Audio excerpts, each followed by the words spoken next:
interesting topic. What do music producers eat? Now, I'm only speaking for myself, but I thought I'd have some unique things that I snack on while I'm working. Sometimes I don't think running to 7-Eleven is always the best. And that's the kind of world we live in where Cheetos and fast food seems like it's really perfect late at night. But at the end of the day, with longevity in mind, I don't think that's a good idea. So, besides eating gear, speaking of gear, look at this. How cool is this? Look at this Lomo. It's a 19A19. That capsule, look at that. Wowza. Alright, back on the subject. So I'm sitting here. What do?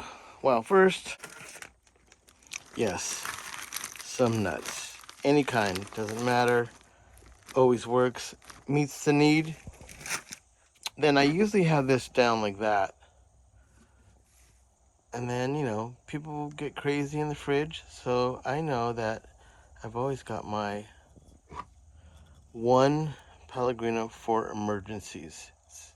Just kind of hide it back here. Even though I'm giving away my secret now.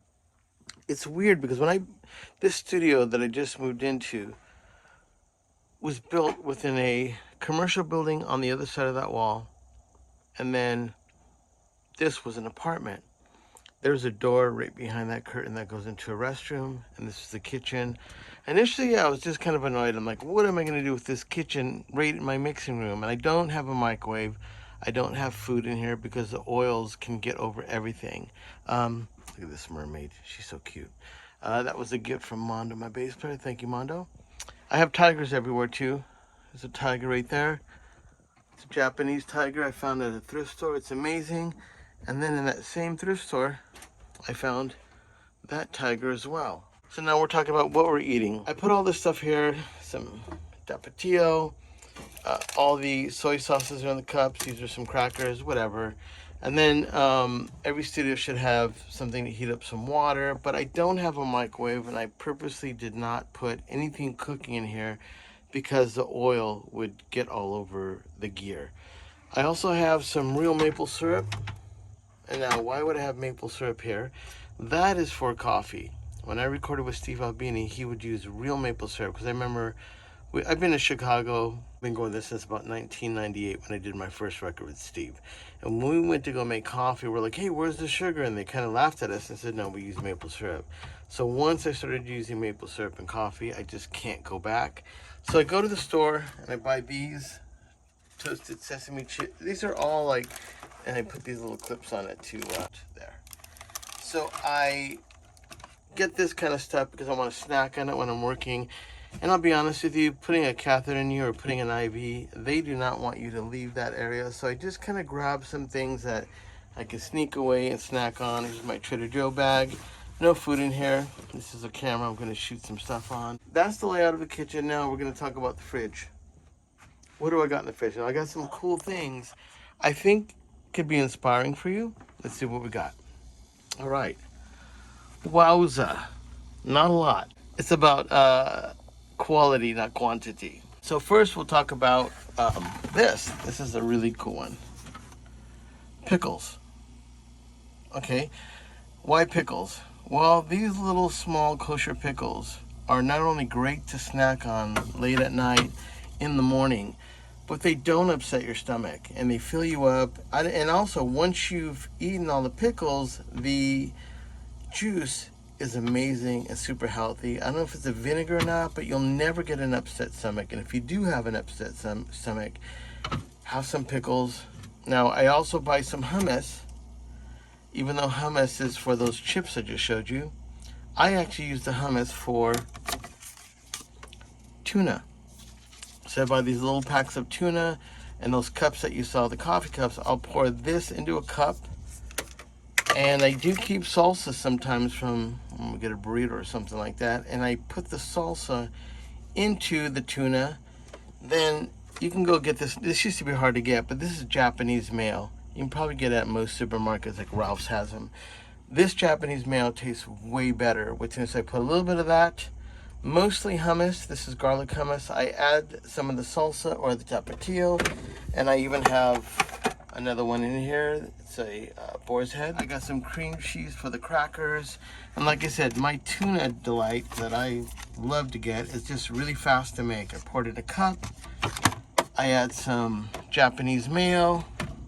I cut up one of these pickles, and then I add some roasted garlic hummus, a little bit of salsa to taste, and some tapatio, and holy smokes, that is a great little tuna snack. And that's kind of like what I'm doing now. For whatever reason, when I've gone to China, I mean, I had the worst stomach acidic problems ever, and when I went to China, it all cleared up. And somehow, and I don't know how I figured it out, but applesauce has saved me, and also some of the pickles in the pickle. It's either the vinegar, but if you have a like acidic stomach and you eat something spicy, this is unsweetened. It's probably not the best. I usually have Trader Joe's, or I go to Whole Foods, or you get it at Sprouts.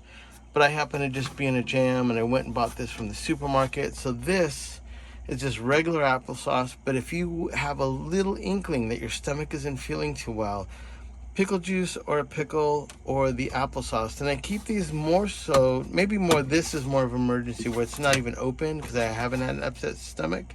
But regularly snacking on some pickles helps my stomach. And I had being a musician and an artist, you end up, most of my friends have that. So before you go to bed, have some applesauce.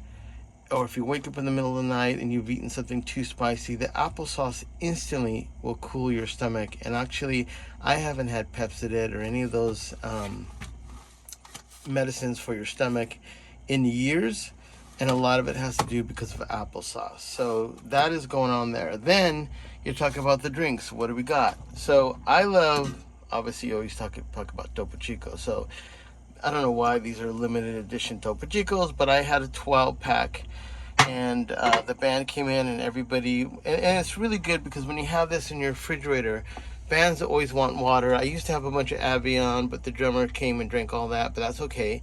So I just try to get the bands some good water, and when I ask the band, I'm always like, hey man, you want some water? No, it's okay. Are you sure you don't want some water? No, I don't want any water. If I show you this water, I think you're going to change your mind. No, I just don't. No, I'm okay. And then I pull out the Topo Chico, and they're like, oh yeah, I want one of those. So then you got to make sure you have a bottle opener, which I do. There it is. All right, so you got our Topo Chico, and then this is a little secret. I don't do this all the time, but when I want a little something, this is pure sugarcane black cherry soda. Oh my god. And like I said, just a little treat to myself. I'm having a rough night and it's late and I want a little something, I'll get that. And then of course, tried and true Pellegrino. So that's kind of how I break it down. So I've got these things that I can snack on. Yes, some of them have sugars, some of them may not be the healthiest, but they're inspiring because they don't make you too tired. Having some hummus and tuna, putting some little crackers in it is not a big deal. Maybe the sugar would be, but sometimes you just need a little sweetness. Got some cream, so when I get, you go to Starbucks or somewhere, they usually come back. I like a little bit more cream than not. So if it's not too sweet, I'll put some maple syrup, if so, and then put some half and half for that. So then we're talking about the fridge. Now we're talking about the freezer. This is something you can get at Pavilions or Ralph's. I don't see it anywhere else. This is the most amazing ice cream you've ever had, and not all the time. I don't share this with the bands, I'll be honest with you. I'm a little bit of a selfish guy. I just go get my little spoon when the band's talking. I go get in there, get a little scoop of that, and I'm on my way. So that is what producers, or at least this guy, eats. Hopefully there's something in there that was really cool and inspiring. So I'll give you a little bit of layout of how my studio works and things I try to be efficient with. This is called the Manny guitar bar. I made this, holds 8 guitars in 2 square feet, inspired by electrical audio. They had these like big pillars in the middle of their studio, and they had these hooks on it. So I went to Home Depot, bought this super cheap wood, made my own pillar, connected 4 hooks on it, measured out 2 square feet. I think this is 2 feet by 1. And then that's how I hung all these guitars. All my mics go, these are hard to find now, but really cool containers to put your mics in. I didn't have any speaker stands that would hold all this on top. I'm not even lying. This is a brothel bedboard. People were banging on that. I'm not even lying. It's clean. But we used to live in an old apartment that was from I think it was built in 1800s, and it used to be a brothel. And when we went downstairs, there was all these beds downstairs, and I just grabbed, I grabbed a board. So there may be a little something in there. Could be a little horny ghost in there. I don't know. It's beautiful. I love it. Then I have my racks, and one thing I will say that's really cool, I call these mommy hooks, but you can get them everywhere. They're just those big old hooks. Well, I put them everywhere and I hang my cables. For instance, we did guitars yesterday and I hung these cables on the mommy hook, but within this cable are some other cables in the back. So these are some more electrical cables. That is literally holding the snakes for all of this. And what I'm doing basically is just taking everything off the ground. So when you walk in here, you're not just hanging out with a bunch of stuff on the floor. So then the same thing with my hooks. I buy these from thrift stores. They're just vintage hooks. And this one has 2, and then I found another one, 2 more. So I got a total of 4. And I basically just hang all my hooks. Obviously, you have to put it on something wood. This was just a typical wood cabinet, and I just put all my stuff in it. There's some foils. And then on the side of my console, the same thing. They look a little rusted, but I think they're just finished and old. Really cool. So I don't know, for some reason I love that. These ones are different. These are like, looks like bat wings. But once again, the same thing. I found a pair of these. Let me take this off so you can see it. Look, and they basically swivel.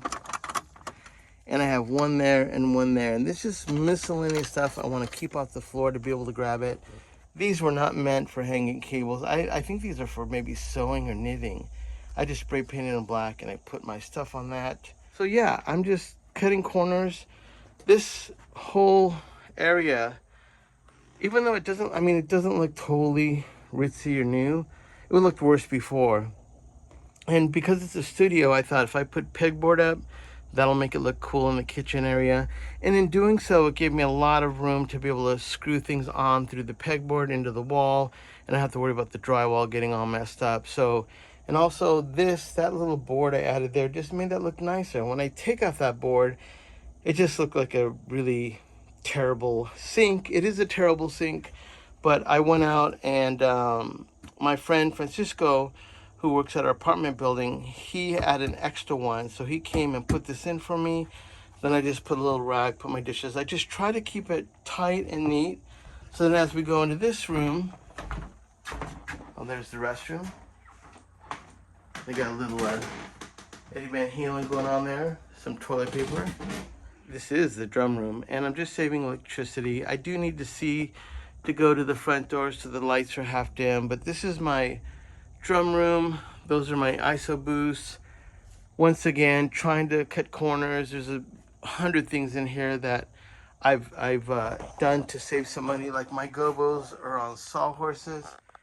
Those sawhorses, they used to sell them at Home Depot for 24 bucks. They went up now. Actually, they don't sell them anymore. I think only at Lowe's you can get them. But then I built this, which is a 4-foot gobo, which has two feet, so it's 2 feet by 4 foot panels. So I built this frame, I put these in, and on this side I put pegboard, still keep the same aesthetic. Obviously there's pegboard here, there's pegboard over there. It just looks cool, but it actually makes a really cool surface that's hard, so any reflections are bouncing around in here. This end is dead for drums. Those are the drums, all dead around the drums. Sawhorses, and then I put that board, and then I put wheels underneath it. And then this is the outside. Wow, it's bright. There you go. Hello. It's hot today. And I got an AC unit, so it's not that terrible. All right, I hope that was somewhat useful to you. There you go. Manny's Mike Locker signing off with hopefully some useful tips.